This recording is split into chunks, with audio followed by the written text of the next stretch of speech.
Kinumpirma ng tanggapan ni Vice President Sara Duterte ang paglabas ng Pilipinas ng kanyang Chief of Staff at Undersecretary na si Attorney Zuleika Lopez mula November 4 to 16, 2024.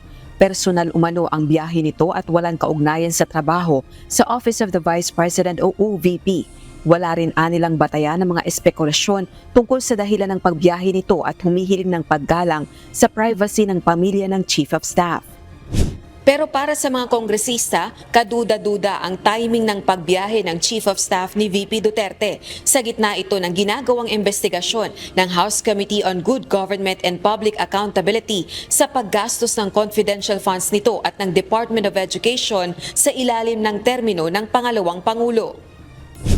Kabilang ang Chief of Staff ng OVP sa mga opisyal na tumatangging humarap sa House Panel Probe sa kabila ng mga imbitasyon. Siguro justifiable naman if he would imply bad faith na umalis siya sa gabi bago nangyari yung hearing. Of course, we know naman na with her absence, a lot of questions will be left unanswered.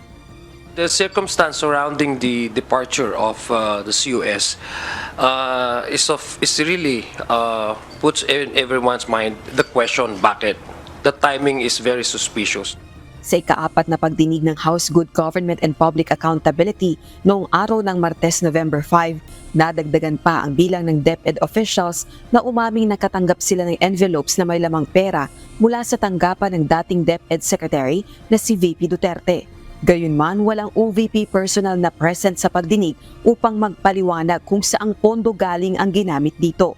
Sa gitna naman ng investigasyon ng Kamara sa OVP confidential fund spending, iginiit ni Congressman Asidre na premature sabihing mauuwi ito sa isang impeachment complaint laban sa Vice Presidente. Now, whether will this lead to an impeachment or not, I think it's premature to say at the very least, di ba? We still have to hear from other resource persons. We still have to establish the circumstances. Impeachments, they are not to be taken lightly.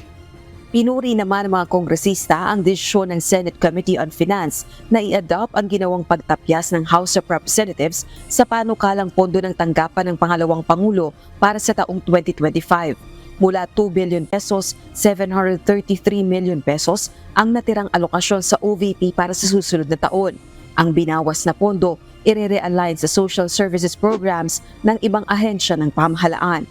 Ito yung resulta na yung trinabaho po dito ng Kongreso ay may mga sapat na basihan at hindi po ito resulta ng pamumulitika lamang gaya ng mga binabato po sa amin.